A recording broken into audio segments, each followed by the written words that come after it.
আমরা ফেনীবাসী কর্তৃক আয়োজিত ফেনীকে চট্টগ্রাম বিভাগ থেকে আলাদা করে কুমিল্লার সাথে অন্তর্ভুক্তির প্রতিবাদে আজকের এই মানববন্ধনে উপস্থিত বিভিন্ন রাজনৈতিক দলের নেতৃবৃন্দ, সাংবাদিকবৃন্দ, পেশাজীবী পরিষদের নেতৃবৃন্দ, আপামর ফেনীর জনগণ, আসসালামু আলাইকুম। প্রিয় ফেনীবাসী, আমরা 1984 সালে স্বৈরাচার এরশাদের বিরুদ্ধে ফেনীকে জেলা করার জন্য আমরা আন্দোলন করেছি।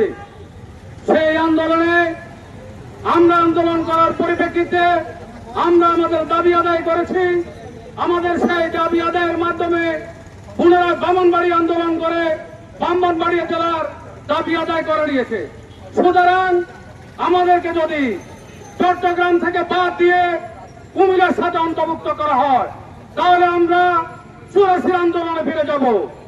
রাজপথ, রেলপথ, সড়ক পথ আমরা অবরোধ করে আমরা আমাদের দাবি আদায় করে নেব। পাশাপাশি আমরা বলতে চাই, একজন উপদেষ্টা গতকাল বলেছেন কুমিল্লা বিভাগের ইতিমধ্যে নাকি বাইরে সই হবে। আমরা সেই উপদেষ্টাকে বলতে চাই, ফেনীর অতীত থেকে জেনে নিন, ফেনীর মানুষ কি করতে পারে সেটা জেনে নিন। যদি পারেন ফেনীকে বৃহত্তর নোয়াখালীকে নিয়ে ফেনীকে বিভাগ ঘোষণা করেন, অন্যথায় ফেনীর মানুষ কুমিল্লার সাথে সম্পৃক্ততা মানবে না। আমরা চাই, আমরা স্বতন্ত্রভাবে থাকতে চাই। চট্টগ্রামের সাথে আছি, চট্টগ্রামের সাথে থাকবো। না হয় ফেনীকে বিভাগ করে এই আন্দোলন করে আমরা সেই আন্দোলন দাবি আদায় করে ছাড়বো।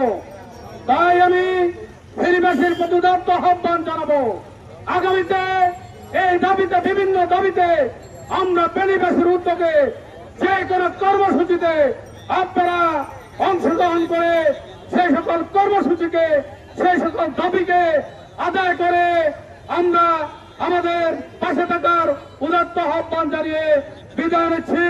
আজকের কর্মসূচির এখানে সমাপ্ত ঘোষণা করছি।